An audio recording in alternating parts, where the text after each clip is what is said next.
like, okay, this is something, we're Christians. So playing into that, I started praying to God to kill me. Wow. I thought, my parents say, oh, this guy's real. He's the source of it all. He's the source then of this. He put me here. He hates me.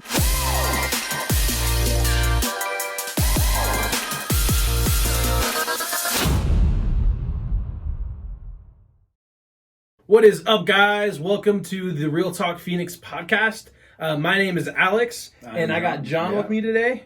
And today we have a special guest named Breanna.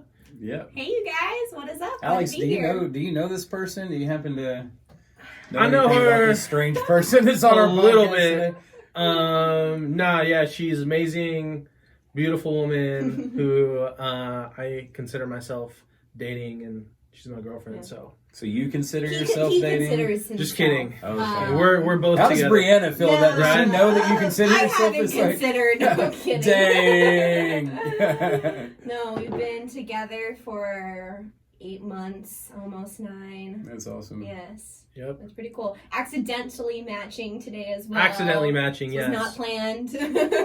But as far as she is my girlfriend, I think as far as she is my girlfriend, I don't think that. I know that. She is also a part of Real Talk, and that's kind of how we met. No, she is vital to our team. She's probably the most important person in our team because she is the only woman in our team, and I think that we need to have a different perspective than just John, Jordan, and me on these things. We need to have someone who actually is more lighthearted than us and has a different perspective. So we really appreciate her as being part of this team. Oh, and I've known Breanna for quite some time too. I haven't been keeping a record of how many months it's been or anything like that, but for the time that I've known Breanna, she's been really excellent. She's been a go-getter at everything that she's done. She's leading one of our campus outreaches, like we were saying earlier, and she's got a bunch of cool stories that she's going to share with you guys today about that. But what we thought would be really interesting is for you guys to learn a little bit about who Breanna is. And so we thought before we get too much into some of the stuff later on about what she's doing on campus, we thought it would be cool to take some time and let you tell our audience about yourself, give us some of your story. And so let's just start from there. Tell us about Breanna and all that is there. Breanna's life. Yeah. Oh, goodness. That's a lot. I guess I'll just kind of start from the beginning, a little bit of who I am. I born in New Mexico, right outside of Albuquerque, Rio Rancho. Moved to Arizona in 1999, so I was only a couple years old. And due to my dad's plant that he was at over in New Mexico, they were letting go basically almost everyone from that plant. And it was either be let go or get transferred, and so they decided to transfer him over to Arizona, and we've been here ever since, and I love it. I love Arizona. I love Phoenix.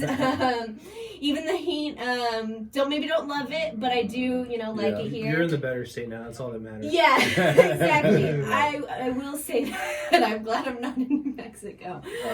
Even though I do apologies to anyone from New Mexico. Yes, sorry guys. My family is there still, so. Right. So grew up here. Have 3 older siblings, and I would say that unfortunately though, my life growing up wasn't too great. More in a sense that just both my parents were broken, and as we all are, and they had their sufferings. Specifically my father was an alcoholic. He was in the Navy, so he came out of the Navy, and that's kind of a common thing you see with people that have served. And also, his father wasn't really a great influence in his life as well. So there's a lot behind there. And then my mother, also, I would say she was a borderline alcoholic, but she was a drug addict. Something that she, went to rehab for. Both my parents did eventually see up seeking help way down the line, but how long were you aware of this when you were a kid? Like, when did you first realize my parents are addicted? Yeah, something's going on. I would say I was probably around 7 years old. How did you, what happened? I just noticed my dad spent a lot of time in the garage. That was kind of his den where he would drink and smoke a lot. And so I started noticing, okay, my dad's spending a lot of time in there. Our kind of more time than he was spending with the family. Right. And then my mom was absent a lot because she, my dad was home drunk. Or he worked nights too, so that kind of was a contributing factor. Gotcha. But she would be out nights with her friends, I would say up until 3 a.m. or so. Okay. So wow. I spent a lot of time where my brother would be the one helping me go to bed at night, and so I think I started just noticing that my parents aren't around as much as I see at my friend's house or if I see on TV. And then I just started noticing, hey, they're acting very different at certain times. Yeah. So you started noticing and then I started picking up, okay, they're drinking. That's what kind of I started putting 2 and 2 together. Gotcha. And I would say I knew, something was up when I was like 8 years old, and I started more so because they would have explosive arguing matches, because these mind-altering, influences would really just change who they are and bring up, just explosive screaming matches. And so that was something that how were you processing?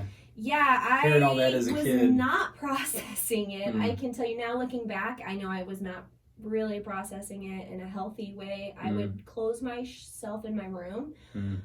So it affected you though, like emotionally? Yeah. Oh, I would cry myself to sleep. I'd wake up and be crying, and I'd wake up in the middle of the night and hear things and be crying. I started. You just felt like what, they didn't love each other? Or I felt more so I was the cause behind everything. Really? I didn't know what was going on. I didn't know why they were doing this. I didn't know why they were fighting. I would hear my name get brought up in fights sometimes because, obviously parents are going to argue and kids are going to get brought up into it. And at that time when I'd hear my name, I thought, this is my fault. I'm alive and they're fighting about it, arguing about it. I don't know. I came in and I felt that I ruined everything. Like, and if you weren't around, they wouldn't be arguing right now. So, I mean, I can tell you, being young and drawing pictures, and this is going to sound morbid, but drawing pictures of me dead and everybody having a smile on their face. Wow. And that everybody would be finally getting along. So just hearing your name brought up in the arguments is what... That's what got me to... And now so older, I know that's not the case. I know I wasn't a fault. For sure. I know I wasn't... I'm nowhere to be blamed during that. But... And as a kid, you don't know the full story. You don't know what's going on. And so you hear your name and you're going to think, or maybe you even don't hear your name and you're going to think, something I did is my fault. And especially, I'm a psych major now, so I know developmentally, kids are in that me phase. They have a hard time putting, their selves in other shoes. I mean, psychologically, they can't even do that at certain stages yet. So it makes sense where if you have parents who are like that, who are screaming, who are fighting, who are doing whatever it is, a kid is going to think, I did something, this is my fault. And that's what happened. And so, I started, God wasn't a part of my life so much growing up. Like, my parents put that as like, okay, this is something, we're Christians. So playing into that, I started praying to God to kill me. Wow. I thought, my parents say, oh, this guy's real. He's the source of it all. He's the source then of this. He put me here. He hates me, and he's gonna, he did this. Like, and punish you or something. And so I started praying to God to kill me. I said, take this away. I don't want to be here. Wow. When you were praying, when you were praying to God that he would kill you, do you feel like you were praying more because you felt like you were making everyone else's life worse, or were you praying because you wanted to be happy yourself, or both? No, it was really because I didn't even think, what would be like on the other end. Oh, I'd be happier, I'd pain-free. No, I thought, if I leave, God takes me away, everyone else will be happier. I thought I would be the solution to, I was the reason, and I could, if I just left, everything would be okay. So many parents need to be conscientious. I'm just listening to you, and, obviously I've got young children, and they're getting to the place where Roman, he's, you know, pretty soon going to be a teenager, but still just that thought, you know, listening to you, not all kids process things the same way, and parents may not have any idea that the children in their relationship are processing just like that. Like, man, all of this is my fault, you know? Yeah, Did for you, sure. so having said that, were there times that you had expressed any of this to your parents, how you were feeling, or how was their response to you? Yeah, I wrote letters growing up, asking for it all to stop. Like to your parents? Yeah, I'd even, as they were fighting, I'd try and go in and be like, hey guys, like, please stop fighting. And I'd come in and try and be the peacemaker and try and resolve things. I tried really hard, and it kind of would then turn on me, and I would get yelled at, and I would get, you know, called names or, you know, whatever it was, and get told, you know, go back to my room, and which has later hindered, you know, my ability to speak up. I've later learned, you know, that played a big factor in my confidence. But yeah, I tried to be a voice in the house, you know, and what's crazy is I was the youngest, and I would be trying to, in a sense, be taking care of my older siblings because because I knew, you know, we were all experiencing this, and, you know, they were my saving grace so many times throughout growing up and experiencing that. But I think at the end of the day, we were all trying to, you know, do whatever we could to stop it and, you know, speak up. Yeah. Wow. So that basically argumentative violence or verbal abuse, whatever you would call that was happening in your home, it was a real thing that was affecting you emotionally. How did you see some of that playing out as you got older, you started to become a teenager? Like, how was that starting to work out in your relationships with other people? Yeah. Well, you know, as I got older, I started, you know, really seeing the effects of it all, you know, really take place. I started to become more aware of everything. So, I became very reserved with my relationships. Got you. Because... What do you think the reason? Yeah. I didn't want people to know what my life was like at home. I was embarrassed. I was super embarrassed. Gotcha. I didn't want people over. I didn't want to tell them, you know, what I was experiencing at home. Wow. And also I felt I was scared, you know, like I had said, you know, every time I tried to speak up, my parents would yell at me. So, you know, trying to then talk to people, make relationships growing up got harder because I was scared to speak up. I was scared to use my voice because when I did use my voice, I'd get called stupid or, you know, I'd get told to shut up. So it really hindered my confidence in making relationships. And so, I could see that affecting. And now in elementary school, what's crazy is my parents tell me I was this social butterfly who loved everybody. And middle school and high school, you see that different. Yeah. I was very shy. I was very reserved. And I was in pain on the inside. And I think that's a result of my environment growing up and, you know, the relationship I had with my parents. Because when I would try and talk, you know, like I said, you know, talk to them, I'd get shut down. Or like have more serious conversation, you know, being in, you know, I started getting depressed. I started getting anxious, you know, I started having, you know, self-image issues, really? You know, all these things. And I remember one time I did try talking to my mom about it in high school, trying to tell her mom, I'm depressed. And she basically was like, oh, like had no idea where to go about that, which I get, you know, it can be kind of maybe blindsided, but it was more of a, that stinks. You know how I said you couldn't go to your friend's house? Well, now you can, so go to your friends. And it was that was it. So it wasn't like, let's get you some sort of you know, professional. No, it was not, let's get you some help, or how can I, was that what you were thinking would happen? Like, I was hoping that was my cry for help. Which, you know, telling someone, you know, telling your mom, you would think that would be, you know, you seeking help, you wanting your mom to say, hey, I love you, I'm so sorry you're battling with this, let's figure this out together. But it was, I felt brushed off and say, you know, go to your friend's house. Basically, they'll deal with it, which my friend, I was not, again, opening up because this was something that was hard to. And then when that happened, I didn't want to open up again because when I did, I got shut down. So, it definitely played effect into my relationships. Yeah, I'm seeing 2 times in your life, just as you're telling the story, where you came to the adults or the people who were in charge of your life and you spoke to them about things that were happening. The first time, like you said, obviously you kind of got mitigated or told you were stupid or whatever. Like no one really listened, you know. Second time, maybe your mom listens, but she feels like, what can I do? Yeah. And, you know, listening to you tell that story, I feel like there's several, you know, obviously you were a teenager when that happened. You're a young woman now, but I wonder how many teenagers, maybe you can speak into some of this. Like, is this something that you think was unique with your life, or as you interact with other teenagers, like how often do you think that they're having quality conversations with their parents, where their parents are really listening, understanding, trying to get them the help that they need? I mean, is that something that you think was unique to your family, or do you think that's kind of common among young people? Yeah, no, I can tell you by, you know, I'm at Corona High School, Basha High School, and I'll help out sometimes, you know, at Chandler High School. So I've had the privilege and honor to get to be able to talk to a lot of kids, a lot of different backgrounds. And some have been very fortunate to say that their parents are their best friends, that they go to them and they talk to them, and I appreciate and love that they've got that. Unfortunately for some kids, I ask the question, so do you talk to your parents about this, or, you know, whatever it might be, and their answer is no.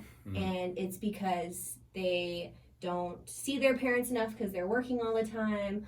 Maybe their family has whatever issues it might be. Like I've had some kids tell me divorce, you know, they're busy, you know, or they feel judged if they go to talk to their parents. They feel like they're not important. And I've had a lot of kids where I share my story and they come up to me and they say, you know what, I really was able to connect with that. And I've got that same relationship with my parents. That's powerful. Yeah. I see it a lot. I think that's a great point, because I think it's almost like a generational thing, right? I think our parents, because we're the same age, were kind of told what to do and how to act, and don't talk unless you're talked to, right? So they weren't ever helped with dealing with their issues, right? So they turned to, you know, things like, I mean, I have many family members that are alcoholics, and have so there was addictive personalities, right? So they turned to those things. And then I think a lot of times when our generations try to talk to our parents about our issues with how our parents act, they just don't know how to deal with it because they were never taught to deal with it. And ultimately, you know, they have a greater shame than we know of, right? Because they're hiding it with all of their things. And it breaks my heart too, hearing, you know, your story, hearing the story of your high schoolers, because in many ways that's been also kind of my story with my parents. Yeah, and that's, you know, why I said what I said earlier. I think that's the story with most kids, you know, and that's why I know that you're part of our team. You feel that way, and you're on campus having these conversations with these kids. And who's having these conversations, right? Like who's walking them through the situation of, hey, here's this guy that is private messaging me something or something like that on a social media platform. You know, it's like, do most parents even understand that world? Like, I guess that's would be another question to follow up on what we were talking about. Like, what are some of the things that you're seeing that are the things that kids need to come and talk to their parents about right now, or influencers, a teacher, a social worker, a coach? Like, what are some of the things with your interactions with GenZers right now on high school campuses that you're seeing, like, dang, parents really need to know that this is going on, you know, and they really need to start working on conversations with their teenager about this? I'd say mental health is probably one of the biggest things I'm seeing.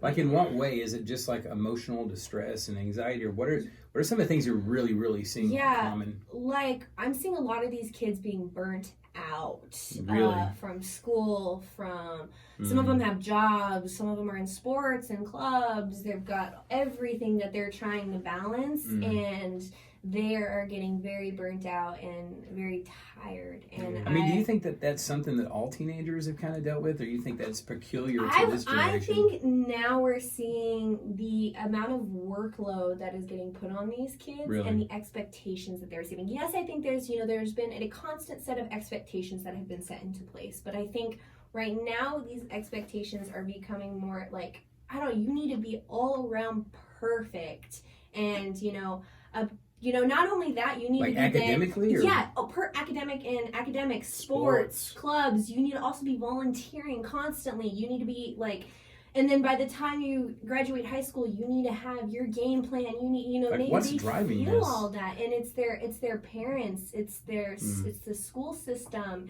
It's a lot of this, pressure that's getting put on them, and I see a lot of them getting ready to quit. Really? Just feeling drained and like they can't keep doing that. They're running on empty.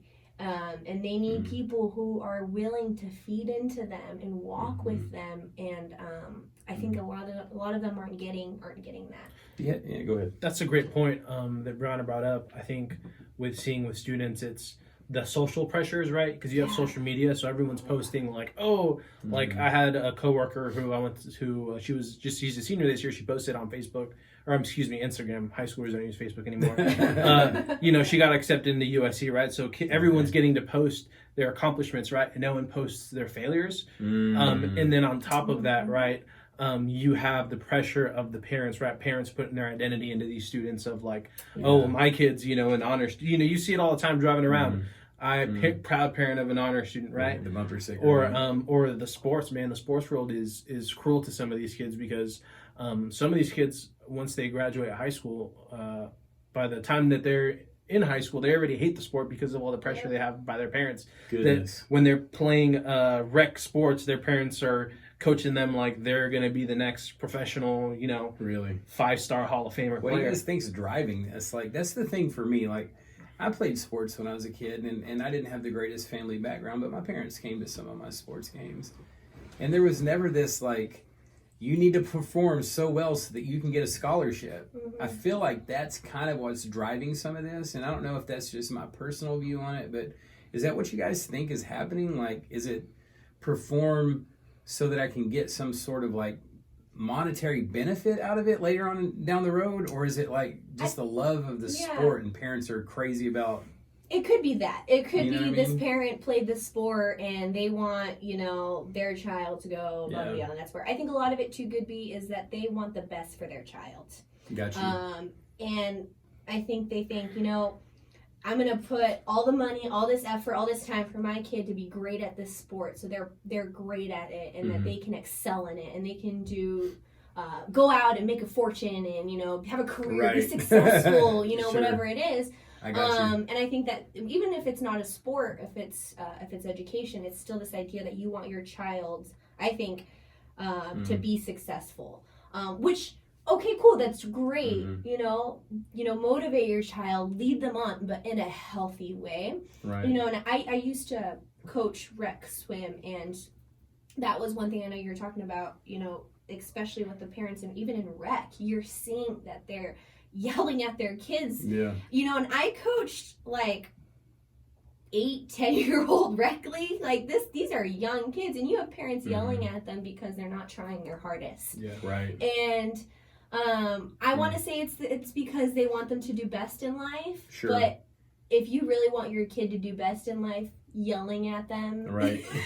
It's not. Yeah. It's not. I remember coaching. That's a great point. I've coached club soccer, and the thing in some of the teams that I had were younger, so it was like rec, but it was club, so they had good training. Okay. And not saying that Breanna's the best swim coach, but. So I remember that would be even just a notch up. Yeah. So I remember some of these kids would show up to game days and they wouldn't even be like want to play, or they'd go in and they'd just be nervous, and they would make mistakes because their parents knew that when they'd get in the car, their parents would yell at them, right? Or they knew that their parents were going to be on the sideline getting all angry at them. And I think you did bring a good point that these parents kind of do want the best for the kids. They just don't know how to translate that to conversation with them, right? Or cheering them on. And but partially, I think, it's the fact that parents are just so insecure about themselves that they put their insecurities on their own kids, and it ends up ruining their kids. Yeah, and I'm just thinking, listening to all this talk, every time we talk about this stuff that we're experiencing with GenZers, it seems like it always comes back to there's not an older influencer or a parent who's really having conversation.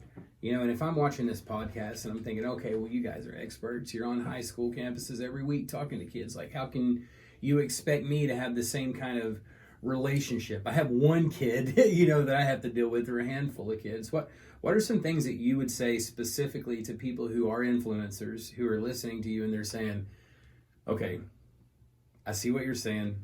Where do I start? Like, what are the things that you're doing on campus that is making these kids open up to you. And what are some things that influencers could hear from you today and think, hey, okay, that's something I can put in my back pocket next time I start talking with my teenager. Yeah. So one of the things I love how we do at all of our campuses is we bring food. Okay. I think community is great over food, especially if you're wanting to talk to your high schooler, your middle schooler, your maybe even college student for Gen Z. But you know, being like, hey, let's get some lunch, let's get some food, let's talk, let's just talk. And I'd say one of the biggest things is when you're going to sit down to talk to your student, whoever it is put aside your judgment. And even telling them that. Sometimes when I know my kid, one of my high schoolers has done something. What do you mean, like letting them know, like, hey, I'm not judging you at all?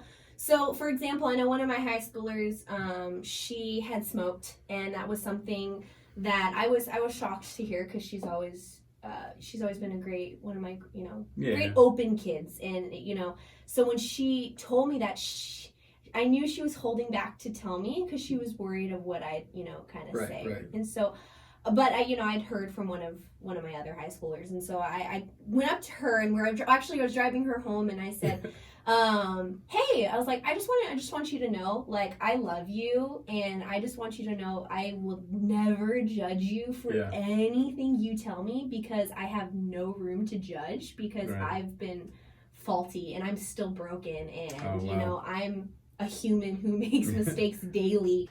Yeah, I think that's really important, this whole, just listening to what you were saying about that story. You took initiative, right? You didn't wait. Sure, you were sensing some stuff. Maybe you heard through the grapevine things that happened, but you didn't come and put her on blast and charge her up. You took initiative. You went to her. You created this is what we mean when we talk about a safe space. I know there's a lot of criticism over, oh, well, Gen Z, they need safe space to talk.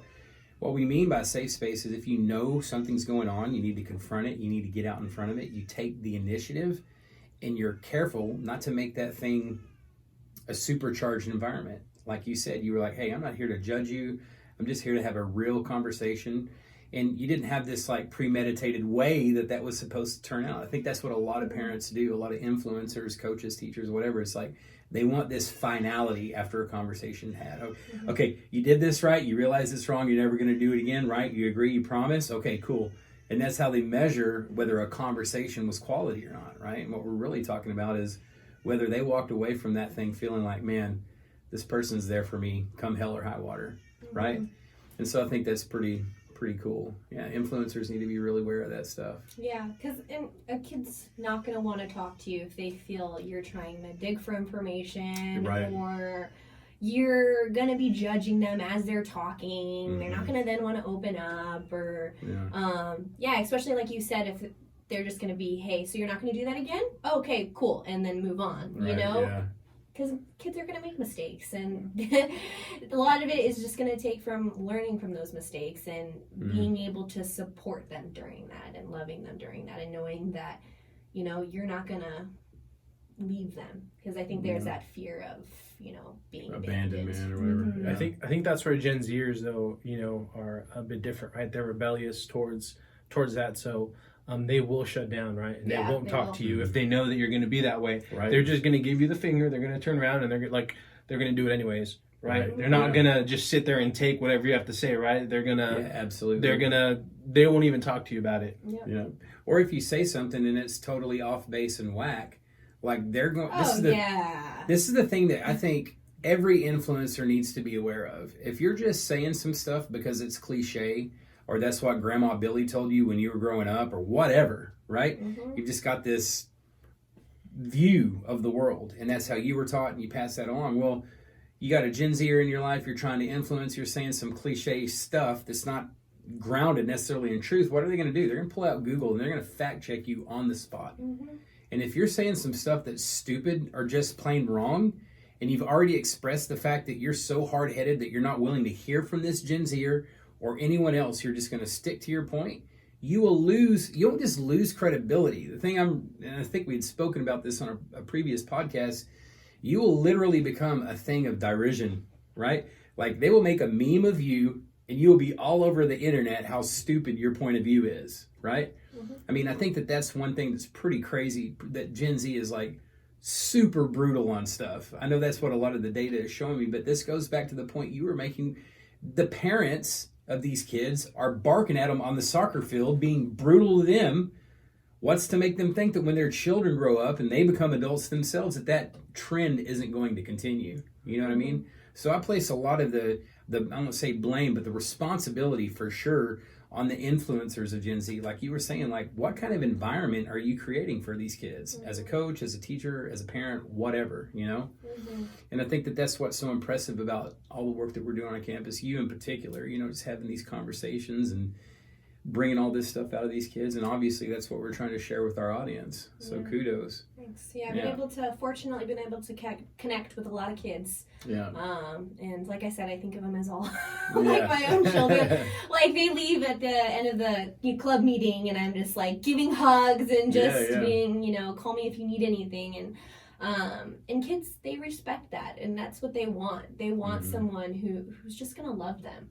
Yeah. Because who's just there, and that's what's kind of cool is that it shows it doesn't take much. All it really just takes is your willingness. Yeah, that's so good. And being available, that's such a commodity these days because people are so busy. So the fact that you would, you know, it's like even now with the pandemic and everything that's going on right now with coronavirus, even people who would have, I think we were speaking, I can't remember who I was talking to this about, but they were saying something like, how come parents aren't realizing they're all stressed out? It's like, whoa, I got all this downtime to spend with my kids right now. Yeah.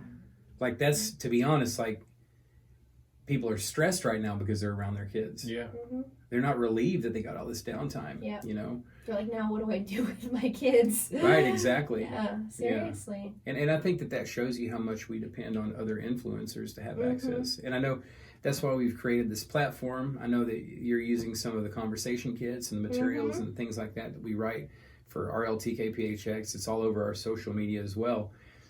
Before we wrap up with some of that, I would like you to share a little bit about your personal story, how you kind of came to this. We talked about some of the dark areas of your life and the things you went through and how it kind of fashioned you to be this person who's now influencing Gen Zers. But what were some of the things that happened in your life that brought you to a place of like, okay, now I can help other people? Like, were there some things that were going on in your life that changed you? Or So I've always had it in my heart to be very loving and nurturing and want to help people. And I think for the longest time, I didn't know what that was going to look like. And so part of that journey of trying to figure that out was me going to California, living there. And I brought up, I was depressed, and anxious, and moving to a state where you don't know anybody, you don't have any family, fresh start. It sounded appealing and it sounded as like my saving grace.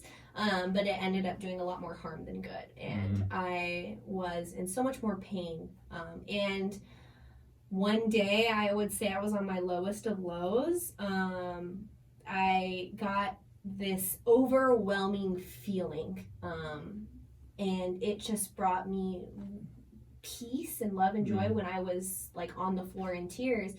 And I know that was God. And what was happening? I was probably on like more of the verge of suicide. I really was. I was looking up, okay, what's going to be the most effective way, trying about to say, write some letters to my family, and I was just on the floor in tears this one night, and all those negative voices in your head saying you're not good enough, all those names were going through my mind. And I remember just screaming and crying. And I remember even thinking, I bet the neighbors are probably like, man, this girl never stops crying, because I spent a lot of my days, unfortunately, like that. But this one day, the voices had stopped, and there was like this calming wave that went over my body. And I remember feeling this love, and then God just saying, quit saying these things, these lies to my beautiful daughter. I love you. I'm never going to stop loving you. I've never left you. Because one thing I kept saying is like, God, you've left me. You're not here. So you're just like in prayer, crying out to God. Yes, and God starts ministering to you. He did.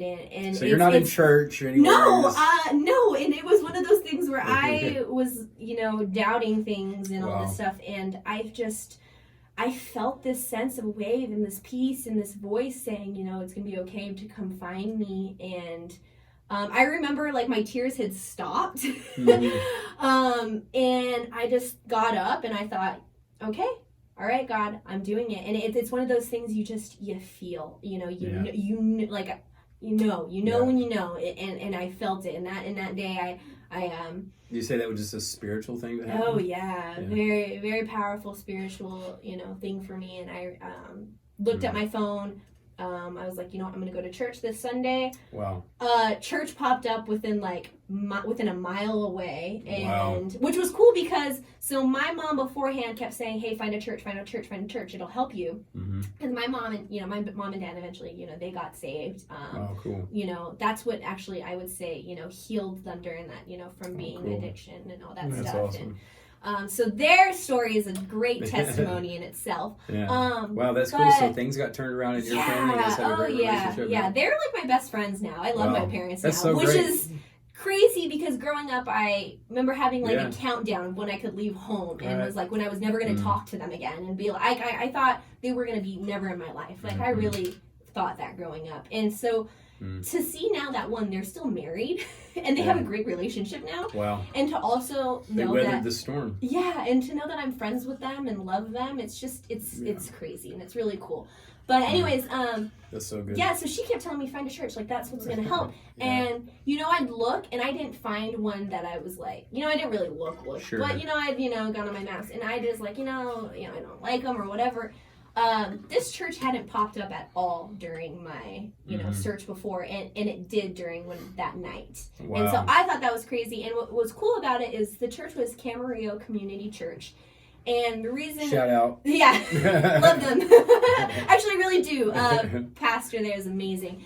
So is the community. But anyways, it reminded me of the church I went to in Arizona Community Church. Oh, okay. And solely the name alone and its location was why I went to that church. Right. I was like, it kind of reminds me of like the church I went to in Arizona that I loved. And I was like, and it's close by, like walking distance. I was like, sure, I'll go. There you go. And I felt I'm, still connected with on Facebook with some of the people there, and because they just plugged us in. Man, and that's so they cool. They loved so hard. And I remember walking into that church and I just started crying during worship because I just felt, again, that love wash over me and being like, I'm finally home. And I just, in that moment, I thought, I'm never doing anything to try to lose this. And I was like, I want to do whatever it takes to hold on to this. And I had a hard time with, motivation and everything, and all of a sudden it was just like I could start feeling this again, and I could start feeling love for myself, which was something I never really felt. And I started feeling love for others. Like like I said, I'm very naturally loving person, but I felt like I lost a lot of that from my environment growing up. So it's like God gave it back to you. He did, and I felt more of a gracious heart and love towards others, and I started feeling that sense of, okay, I know I've always wanted to help people. I still don't know how yet, but I know I want to serve God in the process. Yeah. And I'm going to do it. Yeah. And so I didn't feel like when I was in California, I was like, I'm not getting that here. Like my heart just doesn't feel like it's in here. So when I came back to Arizona, I think I gotten back on like a Friday or something like that. And that Sunday, I go to church with my parents, and I go over to the youth pastor, and I go, "Hey, I want to get involved. Like, what can I do?" And he goes, "Oh, this Wednesday we've got youth leader meeting because we're starting up again in a couple weeks." He goes, "Come to that." Cool. And crazy, I was like, "This Wednesday, okay, cool, I'll be there." That quick. Yeah, that quick. And That's great. yeah, no room for me to think about it or take time to go back. No, that's good. And he did, and so he plugged me right in, and he goes, yeah, and then every Wednesday we go over to Corona right next door, and we go with the group called Real Talk, and we go during lunch, we bring some pizza, we hang out. He goes, I'd love some help, and so I go, again, this is me. I wanted to just go full forward into this. I was like, I'll just do it. I'll volunteer. Like, nobody else was going with him. So I was like, I'll go. And now you're running the club. Yeah. I went over, and that first day I loved it. That's awesome. Because it's different, you know, like what's different about it in your opinion? Yeah, one, it's a room full of kids from across all backgrounds, right. like you really do in the club. Yep. And we're hanging out, we're talking about things you really wouldn't think, you know, we would be talking about. Like right. we're talking about abortion, we're talking about racism, we're talking about depression, and you know, me growing up how I did, and me you know, just experience what I experienced, and I thought, this is weird. We're talking about things. Right. We have a voice. I was thrown off by it, but I loved it because I saw that these kids were really talking to one another, and that there was a community within it at the same time. And it was really cool. And that as I kept doing it, you know, and I kept seeing more and more cool instances where you'd have, I think one of my favorite conversations is when we were talking about racism. And, you know, that can be a heated topic for some, for sure. for anyone, really. And our thing is, okay, we're not going to get super heated. This isn't a, you know, debate. We're just talking about the topic, you know? And I had these two kids, and they were, you know, you could tell they were just kind of, you know, butting heads a little bit, and we kept having to be like, guys, remember, open space, loving environment.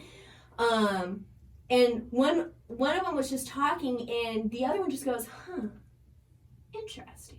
And then like they just start going, but so then, like, and then they said something, and the other one's like, oh, you thought of it that way, like. And you could just see conversation. And the like the grains, the moving in their head, and then thinking like, wow, okay, so you, like, I just got to see a wall go down. Yeah. And I think that was really cool, is that you really do get to see people from different backgrounds talking about these things and breaking down these walls and joining an actual real community where we talk about real things, and we don't sweep things under a rug and pretend it's not there. No, I'm gonna, because that's what these kids, they don't want to do that. I think that's what they've seen, and that's what they've experienced, and they don't like it, and they want to talk about things. And so it's really cool when you have a topic, and they're like, all right, what are we talking about today? And like they get excited, and they're like, you know, immediately you'll see a whole bunch of hands go up, and they want to talk, and it's a wonderful, it's amazing, and you get to build just strong relationships with it. And it's so great. Through it, I've been able, like, I got to build some strong relationships, and, you know, because, like, I was with the church next door, I got to be like, hey, you know, do you guys want to continue hanging out at the church? You know, Wednesday night we got youth group, and, you know, one, for example, she really wanted to for the longest time, but she said that, I learned this later, she'd be like, oh, you know, I want to, but I can, or whatever. And later she told me that it's because her parents wouldn't let her. And Christmas came around, and she goes, like, oh, because I told them, oh, we're having a Christmas party, you know, come, there'll be food, there'll be games, like all this stuff, you know. And she goes, wait, you guys are going to have a Christmas party? I'm like, yeah. And she goes, I think this is my way in. And she goes, I think if I say, you know, it's going to be a party, they'll let me go. And so I was like, you do what you can. I want you to be there. And she went, and she loved it, and cool. You know, and she's been going ever since. And that's awesome. It's crazy because she tells me, like, she gets in the car and her parents immediately start teasing her about it. But she keeps going anyways, and it's because of this community, because we also have got these kids from Real Talk who are coming over, and they're hanging out, and they're talking about things still, and it's really cool, and it's a blessing to really be a part of. It is. Yeah, that's awesome. That's one of the things I know from the very beginning of Real Talk. You know, we always thought, like, concerning Christian ministry, right, or religious ministry of some sort, it always seems like the Christians are competing with each other to get kids from one youth group to come to another youth group. And the thing that always was at the core of Real Talk was like, hey, there's a lot of kids that don't go to youth group at all, right? And we know exactly where they are. They're on high school, college campuses, right? So why are we fighting over these kids who are already in? You know, let's go and reach kids who are out, like, who aren't a part of a Christian community or a faith community, right? And so it's really cool to see that you've been doing those efforts, and that that's actually been happening. Like, genuine people who are perhaps outside of religious faith or outside of some religious community have found their way into one through your efforts on campus. That's pretty amazing. Yeah. All it takes is just showing. It's crazy, is all it takes is just showing that you care and love for your kid. Like, that's it. I don't say there's nothing special we're doing, or let me say we're unique in our own way. Sure. But there's no, secret way we're getting, we're developing a relationship with these kids. Right, like, no, it's literally just being ourselves and being open, judgment free. Like that's it.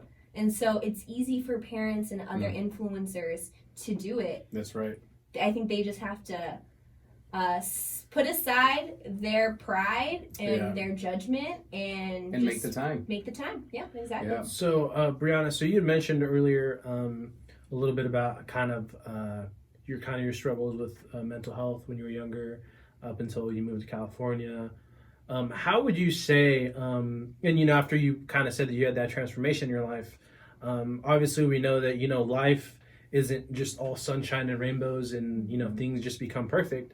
But give us a realistic idea of how you have been able to first off deal with those issues in your life, and second off being an influencer in so many kids' lives.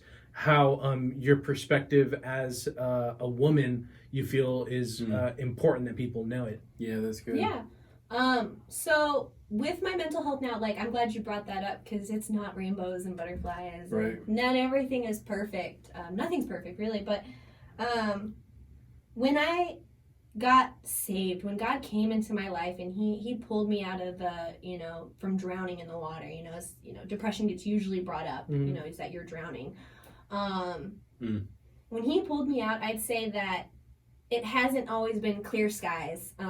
Yes, I started getting this thing called love and joy and peace, and I started feeling that.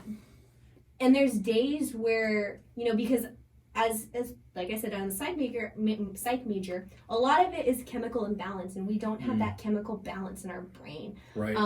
So I tried all these, when I got saved, okay, great, I see clearly-ish now, but still something's not right. Right. I still had a really hard time, getting up in the morning. I still had a really hard time when it came to not negatively self-talking, and all this other stuff. But it was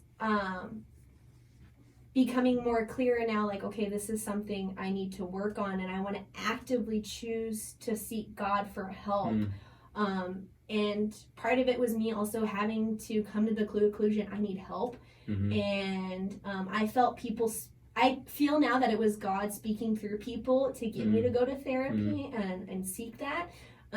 Because I found through that amazing Christian therapist who has helped me tremendously, and helped me balance out with my medication too. So I think that kind of helps me think more clearly. But when I was having to go back to therapy because I was not doing well lately. A couple weeks ago, I was really struggling, and one of the things is because I've had a huge load in my work and school. I'm in level 4 classes now and doing online at GCU, and one class in 7 weeks is super intense. So one of the things is that she was saying was because, when you're so stressed out, you're getting an increase in chemicals in your brain, so your medication isn't going to work as well because there's an increase in other chemicals. So your natural levels are going to be off now. So that's where I'm starting to feel. But so when I wake up and I have those days where it's I just can't get out of bed, I think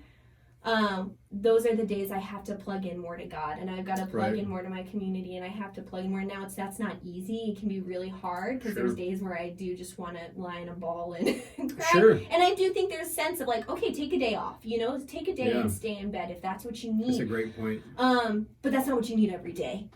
All right, guys. Well, it has come to that time. Breanna, thank you so much for sharing your story, sharing your battle with depression and anxiety. And I think it's amazing that you decided to seek help. And I think that's what a lot of people need to do. And just thank you so much for your heart and devotion to this next generation. I think that is amazing, just seeing how your life started with pain, and then how God used that to transform you, and now you get to help others, I think is a beautiful thing. But that is it for today, guys. Episode 26. Yeah. Thank you guys so much for listening, and we will catch you guys in episode 27. Yeah, and if you want to look out for us on social media, you can hit us up on Facebook, Twitter, Instagram, LinkedIn, and YouTube. If you want to catch all of the entire episodes, you can find us on Facebook Watch as well.